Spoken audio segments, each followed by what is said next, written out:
تعتبر طيور البجي إحدى أنواع الببغاوات، وتحتل المرتبة الثالثة بين الحيوانات الأليفة الأكثر شعبية، فهي تأتي مباشرة بعد الكلاب والقطط. وتعتبر أستراليا الموطن الأصلي لهذه الطيور الذكي والصلب، ومنها وصل أول طائر إلى إنجلترا في عام 1840 ميلادياً. وفي بداية عام 1850 ميلادياً بدأت تربية هذه الطيور بالأسر باعتبارها طيوراً أليف.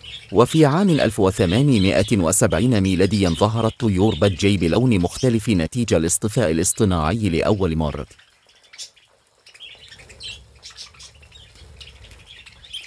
ثم توالى ظهور طيور البجي بألوان متنوعة جميل، علماً أن اللون الطبيعي لطيور البجي في البرية هو مزيج من الأخضر والأصفر فقط.